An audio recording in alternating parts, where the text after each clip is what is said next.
저희들이 학교 다닐 때에 사람들에게 많이 들었던 질문 중에 하나가 이런 질문이 아닐까 싶습니다. 네 꿈이 뭐냐? 하는 질문이죠. 또 우리도 많이 합니다. 너 나중에 뭐가 되려고 그러니? 네 꿈이 뭐니? 가만히 생각해보면 제가 어릴 때만 해도 아이들한테 물으면 되고 싶은 꿈이 굉장히 많았습니다. 뭐도 되고 싶고 뭐도 되고 싶고.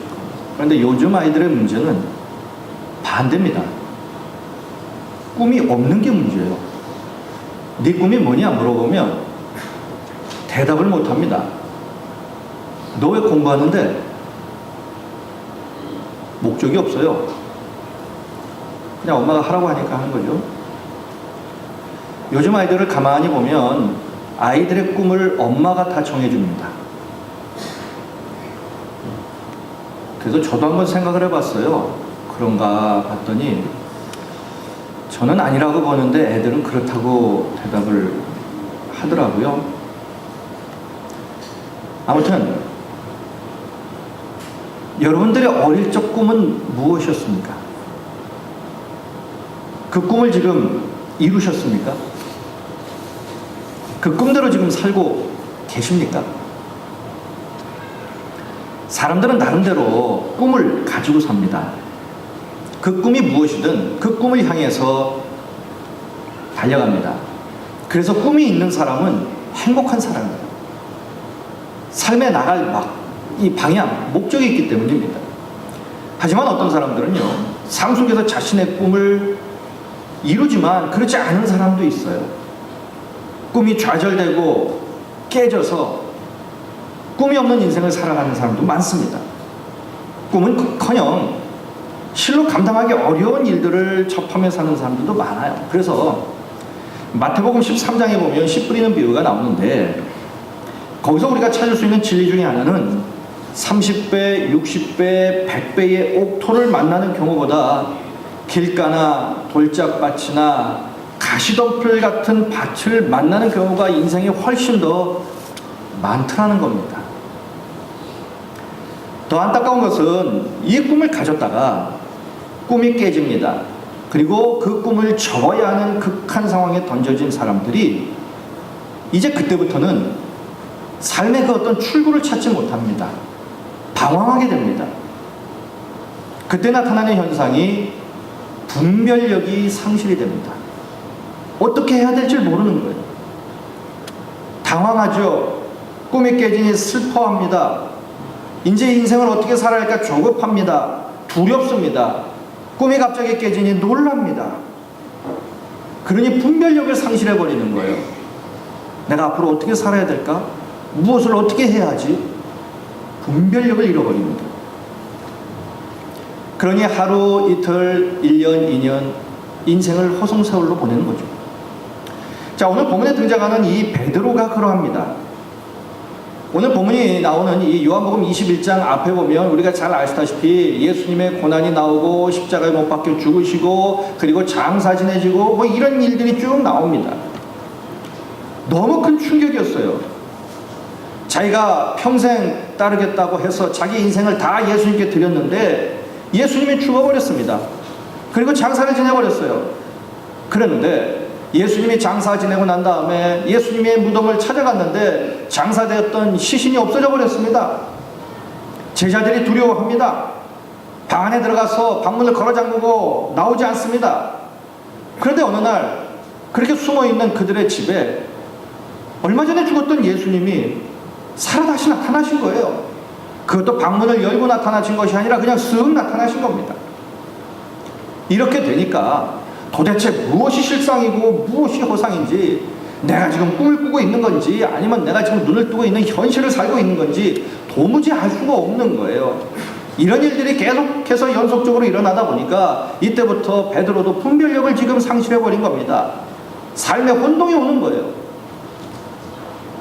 꿈도 깨졌고 이상한 일이 일어나고 앞으로 나는 어떻게 무엇을 해야 할지 이런 혼란스러운 상황에서 그가 다른 제자들에게 이렇게 말합니다. 나는 그냥 물고기 잡으러 가겠다. 그 이야기를 들었던 다른 제자들도 이구동성으로 말합니다. 그래, 우리도 가자. 여러분, 지금 이들이 말한 물고기 잡으러 간다라고 하는 이 말이 갖고 있는 의미가 옛날의 삶으로 그냥 돌아간다, 이런 의미만 담겨 있느냐 하는 거예요. 단순한 그런 의미가 아니라 이제는 우리들의 꿈을 바꾸겠다는 얘기입니다. 우리가 잘 아시다시피 이들에겐 꿈이 있었어요. 예수님이 이들을 부르셨어요. 그럴 때 그들이 부여받은 꿈입니다. 사람을 낳는 꿈이었어요. 예수님이 주신 그 꿈이 참으로 귀하고 보람되다는 생각 때문에 그들은 배와 그물을 던졌습니다. 더 나아가서 형제와 부모를 뒤로 한 채 예수님을 따라 앞으로 이제 이 꿈을 위해서 희생의 삶을 살기로 따라 나섰어요.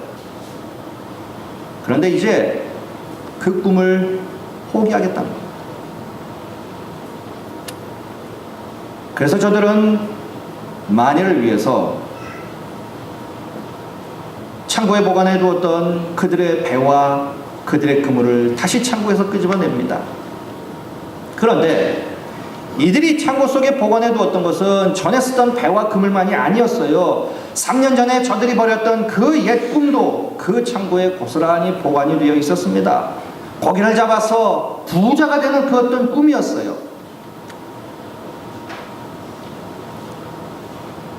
그들의 꿈이 깨지자 이제 그들은 갈릴리 바다에서 옛날에 그 꿈을 위해서 수없이 이제 그물을 던지고 그리고 또 그물을 던집니다. 그동안에 자신들이 갖고 있었던 경험과 지식과 열정을 그물에 담아서 이제 그 옛날의 꿈을 다시 한번 펼쳐보고자 그물을 던집니다. 갈릴리 바다에 익숙한 어부들 아닙니까? 어디에 고기가 많은지 그들은 너무나도 잘 알겠죠. 그럼에도 불구하고 그날 밤 그들은 밤새도록 그물을 내렸지만 아무것도 잡지 못했어요. 그야말로 실패의 현장입니다. 그럼 여러분, 이 갈릴리 바다를 무엇이라고 부르면 좋겠습니까? 저 같으면 이렇게 부르겠습니다. 좌절된 꿈이 넘실거리는 현장. 좌절된 꿈이 넘실거리는 현장. 사람을 낚는 꿈도 좌절됐고 고기를 낚는 꿈도 산산이 부서진 현장이 바로 그 갈릴리 바다였다는 거예요. 영적인 꿈도 좌절됐고 육적인 꿈도 다 부서져 버린 파산의 현장, 갈릴리 바다입니다.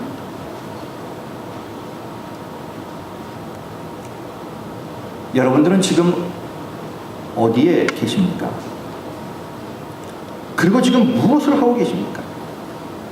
무엇을 위하여 하루하루 그렇게 열심히 살아가고 계십니까? 혹시 갈릴리 바다와 같은 좌절된 꿈의 현장에서 무엇을 어떻게 해야 할지 몰라서 깊은 한숨을 쉬고 있는 그런 인생은 아닙니까? 그런데 여러분, 이 깨진 꿈의 현장에 찾아오신 분이 계셨습니다. 바로 부활하신 예수님이죠. 그리고 좌절된 그들의 꿈을 손수 재창조하셨어요. 자들의 인생 속에 다시금 심어주신 것을 우리가 볼 수 있습니다. 자들의 좌절된 꿈을 치유하시고 회복시켜 주십니다. 좌절된 꿈을 통하여 다시 한번 예수님께서 그들의 인생에 열매를 맺게 해주십니다. 자, 그럼 어떻게 그들의 좌절된 꿈을 회복시켜 주십니까? 오늘 본문을 저희들이 좀 깊이 볼 필요가 있어요. 특별히 5절 말씀을 우리가 한번 보실 필요가 있습니다.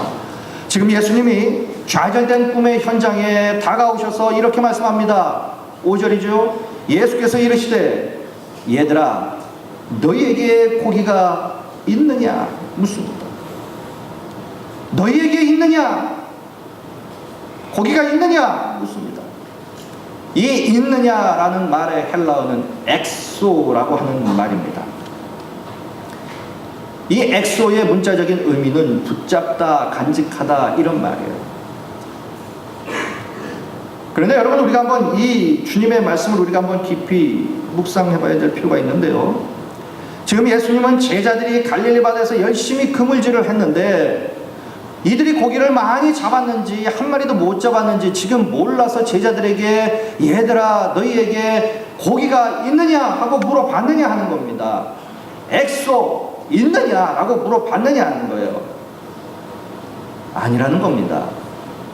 예수님은 저들이 한 마리도 고기를 잡지 못했다는 사실을 알고 계시면서도 물었어요. 너희에게 고기가 있느냐? 이 있느냐라는 이 말은 여기만 쓰여지지 않습니다. 구약 여러 군데도 나옵니다. 먼저 창세기 3장 9절에 보면 범죄한 아담에게 하나님이 부르십니다. 아담아, 내가 어디 있느냐? 창세기 4장 9절에 보면 하나님이 이번에는 가인에게 나타나셔서 묻습니다. 내 아우 아벨이 어디 있느냐? 이번에는 하나님의 로뎀나무 아래에서 죽고자 했던 엘리야에게 나타나셔서 묻습니다. 열왕기상 19장 9절입니다. 엘리야야, 내가 어찌하여 여기 있느냐? 헬라어로 말하면 엑소, 구약도 같은 의미의 말입니다. 있느냐? 근데 어떻게 전부 다 보니까 다 9절이에요. 3장 9절, 4장 9절, 19장 9절입니다. 있느냐? 지금 하나님이 아담이 어디 있는지 몰라서 지금 어디 있느냐고 물으십니까? 아니죠. 내 동생 아벨이 어디 있는지 몰라서 하나님이 지금 가인에게 동생이 어디 있냐고 묻습니까? 아니죠. 가시나무 밑에 웅크리고 있는 엘리야가 어디 있는지 몰라서, 도대체 무엇을 하고 있는지 몰라서 하나님이 지금 묻습니까? 아니죠. 중요한 것은 하나님이 지금 이 어디 있느냐라고 하는 이 말을 쓰면서 물으시는 것은 어디 있는지 몰라서가 아니라 이 하나님의 이 질문 앞에 어떠한 반응을 보이느냐는 이 인간의 반응을 하나님은 지금 기대하고 계셨던 거예요. 그리고 물으신 겁니다. 아담아, 내가 어디 있느냐 했을 때에 아담의 반응이 어떠했습니까? 내가 벗었으므로 숨었습니다. 어디 있느냐라고 물었는데 지금 아담은 엉뚱한 대답을 하고 있는 거예요. 지금 이유를 지금 막 설명을 하는 거예요. 내 동생 아벨이 어디 있느냐 물었습니다. 하나님은 다 알고 물으셨어요. 그렇다면 하나님의 이 질문 앞에 정직하게 가인은 대답을 해야죠. 제가 죽였습니다. 그런데 이 하나님의 질문 앞에 가인은 뭐라고 말합니까? 내가 동생을 지키는 자입니까? 하고 반항하는 대답을 합니다. 하나님의 엘리야에게 묻습니다. 엘리야가 내가 어디 있느냐? 왜 여기 있느냐? 그렇다면 엘리야가 정직하게 대답을 해야죠. 그런데 엘리야는 그동안의 이유를 쭉 장황하게 설명하면서 그럴 수밖에 없어서 제가 지금 죽으려고 합니다. 지금 이 얘기를 합니다.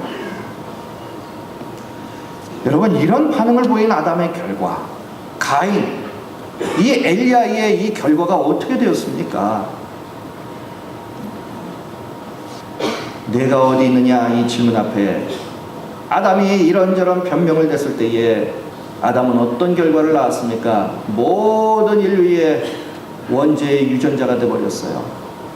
내 아와 아벨이 어디 있느냐라고 물은 그 하나님의 질문 앞에 정직하게 대답하지 못하고 내가 동생을 지키는 자입니까? 이렇게 반항하는 대답을 했던 이 가인의 결과가 어떻게 되었습니까? 그는 버려진 자가 되었어요.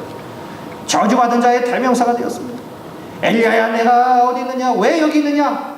이런 질문에 이 엘리야가 정직하게 대답하지 못하고 구구절절히 이유를 대면서 나는 그래서 죽으려고 합니다. 이 대답을 했던 이 엘리야의 그 뒤의 결과가 어떻게 되었습니까? 그 이유로 보면 엘리야의 사역은 끝납니다. 그리고 그 사역이 누구에게 넘어갑니까? 그의 제자 엘리사에게 넘어갑니다.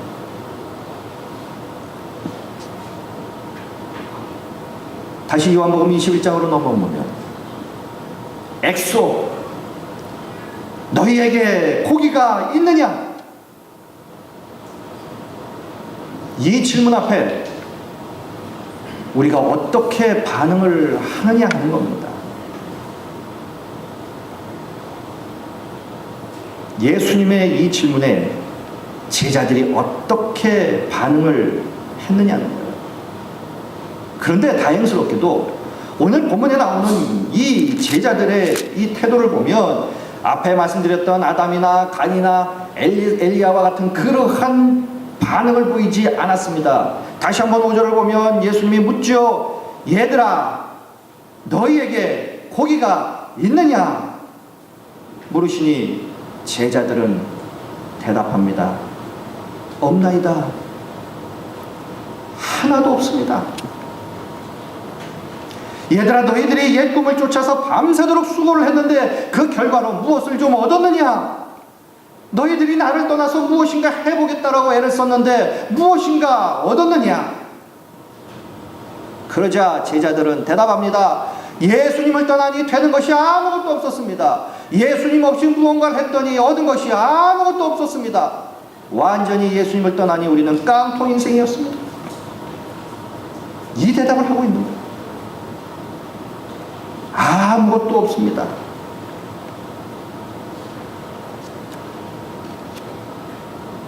여러분들 인생을 앞에 두고 하나님을 우리가 묵상을 하면서 하나님께 우리는 내 인생을 드리면 뭐라고 말해야 합니까?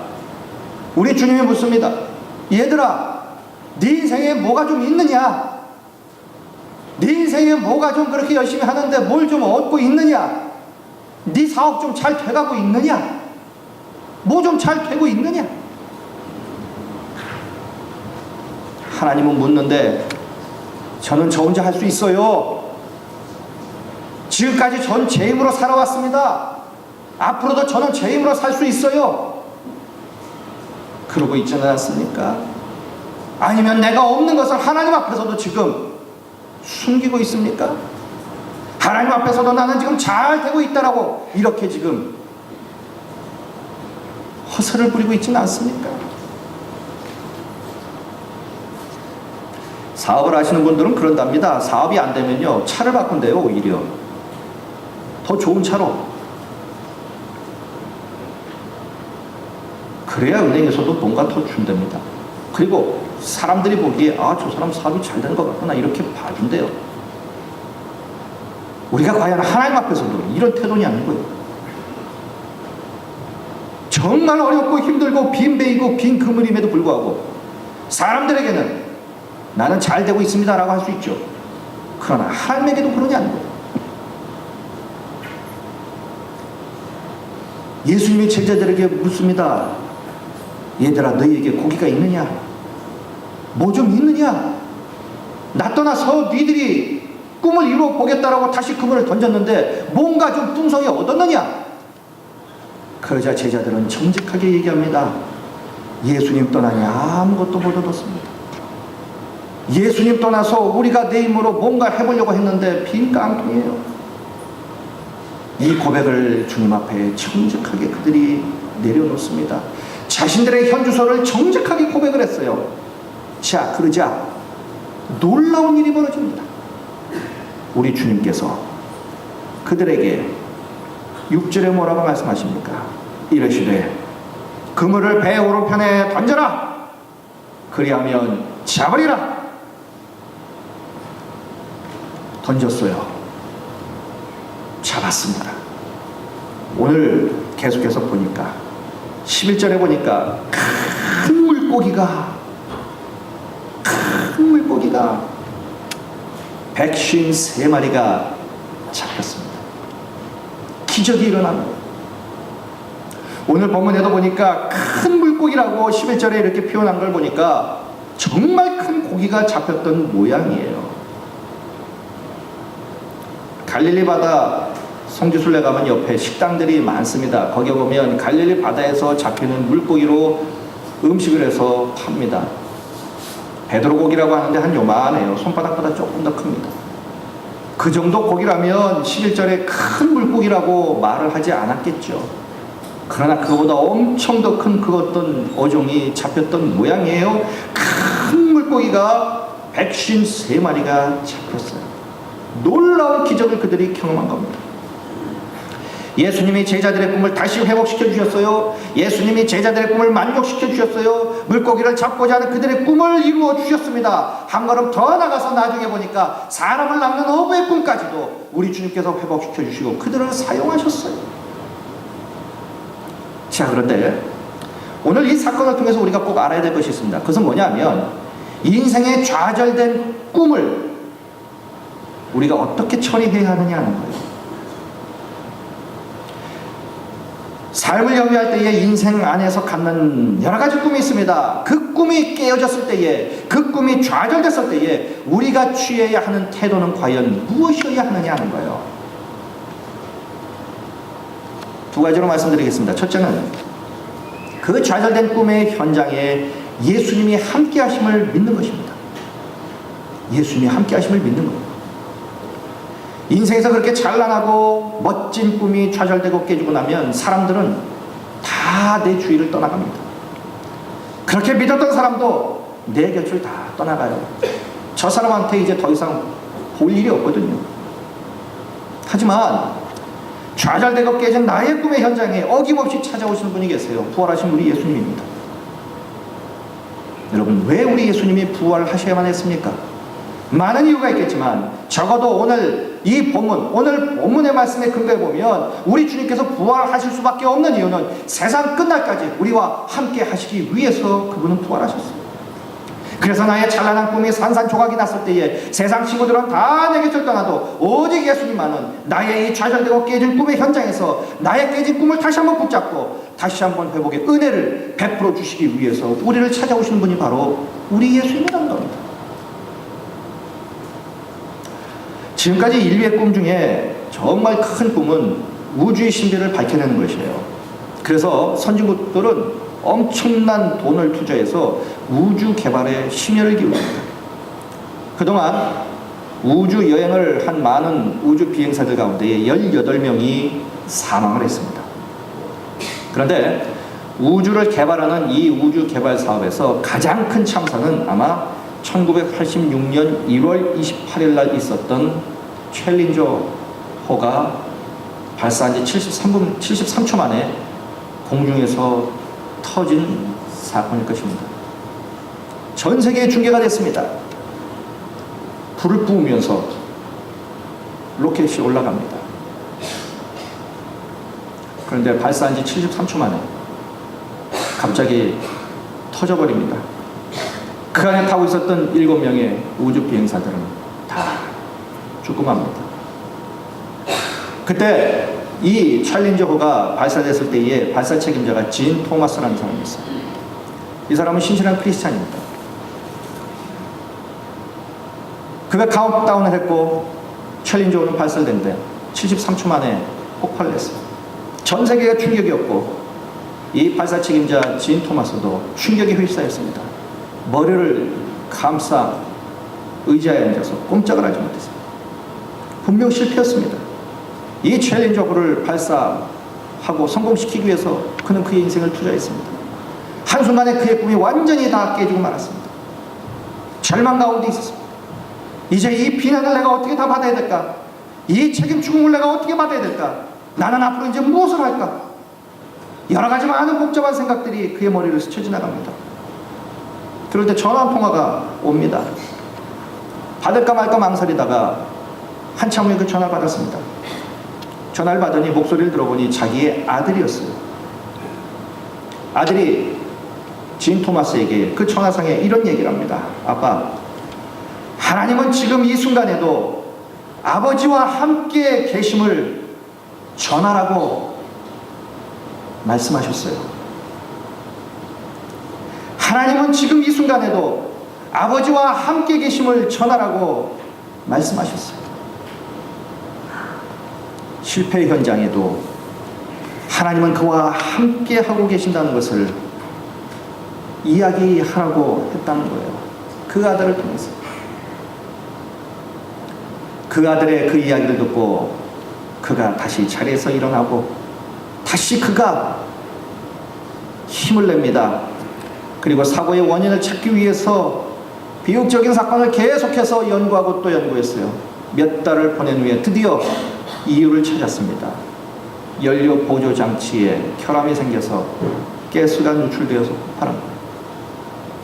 그리고 시간이 흘러서 그 문제를 보완하고 이제 또다시 우주선을 쏘아 올립니다.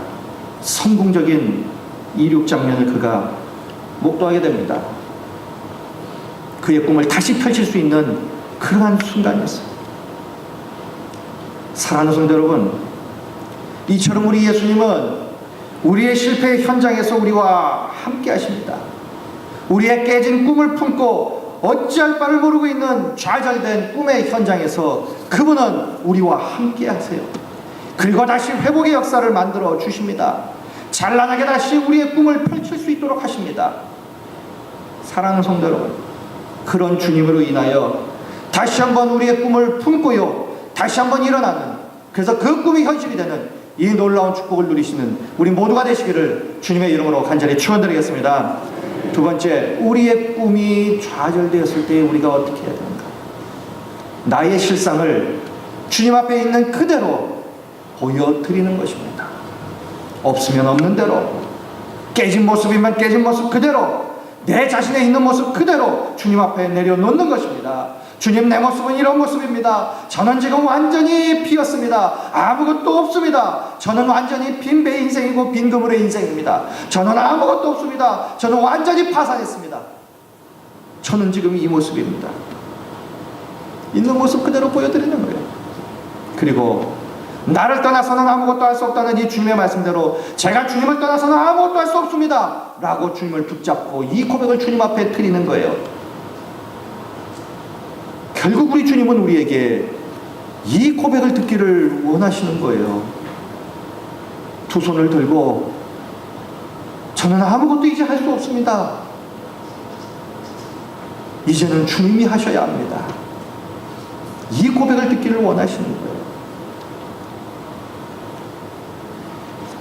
여러분, 인생은요, 인간들이 생각하기에 끝났다라고 생각할 때부터 하나님은 시작이거든요. 그러니 그 중간에 괜히 이것 해보고 저것 해보고 이 힘쓰고 저 힘써서 그렇게 고생하지 마시고 내 손 다 펴고 하나님 손 붙잡고 하나님만이 하실 수 있습니다, 이 고백하며 하나님께 나아가는 거예요. 이것이 바로 하나님을 하나님 되게, 나는 하나님의 피조물이고 내 위치를 정확하게 지키는 것이에요. 하나님은 이것을 지금 원하신다는 사실입니다. 내 인생에서 하나님이 있어야 할 그 자리를 하나님께 드리는 거예요. 내가 그 자리를 차지하는 것이 아니라. 그럴 때 하나님은 드디어 역사하십니다. 다시 우리가 할 일을 가르쳐 주시고요, 그리고 하나님의 역사하실 그 일을 우리에게 보여주세요. 이때 우리가 해야 될 것이 있습니다. 그것이 바로 순종이에요. 베드로가 뭐라고 말합니까? 선생이여, 우리가 밤이 맞도록 수고를 하였을 때 얻은 것이 없지만은 말씀에 의지하여 내가 그물을 내리겠습니다 해서 순종한 것처럼, 오늘 본문에도 보니까 배오른 편에 던져라고 했을 때에 순종했던 이 제자들처럼 주님의 말씀에 다시금 순종하기 시작할 때에 다시금 우리의 삶에 놀라운 꿈이 이루어지는 그 기적의 은혜를 우리가 맛보게 된다는 사실입니다. 사랑하는 성도 여러분, 우리 하나님은 토기장입니다. 예레미야 18장에 나오는 말씀처럼 하나님은 우리의 깨진 질그릇들을 다시 다 가루로 만들어서 다 모아서 당신이 원하고 당신이 생각한 대로, 좋은 대로 그 가루를 다시 물을 부어서 빚어 멋진 그릇으로 다시 만들어 주십니다. 혹시 여러분들의 인생이 깨졌습니까? 여러분들의 꿈이 다 조각조각이 났습니까? 여러분들의 계획과 여러분들의 꿈이 다 좌절되어서 산산조각이 났습니까? 오랜 세월 마음에 품고 했었는데 그 꿈이 그만 다 불거품이 되고 말았습니까? 그래서 사람도 물질도 건강도 젊음도 시간도 다 떠나가고 말았습니까? 그래서 내 인생을 어떻게 살아야 할지 몰라서 소위 패닉 상태, 요즘 말로 말하면 멘붕 상태에서 분별력을 잃어버리고 무엇을 어떻게 해야 될지 몰라서 주저앉아 계십니까?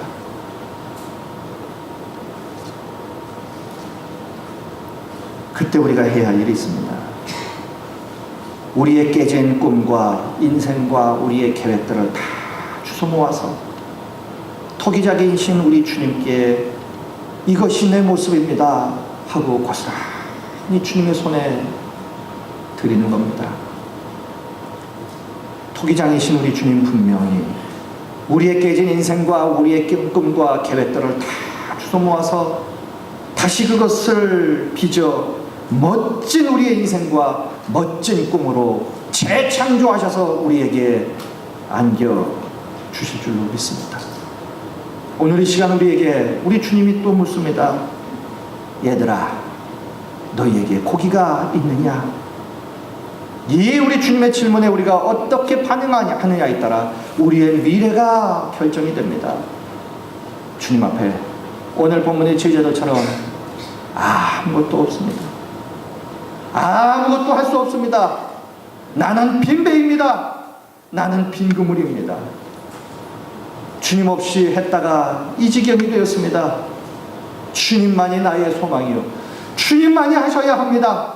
나의 깨진 계획과 꿈과 인생을 주님께 드립니다. 덕이장이신 우리 주여, 다시 한번 멋지게 빚어 만들어 주시옵소서. 이 마음으로 드리는 거예요.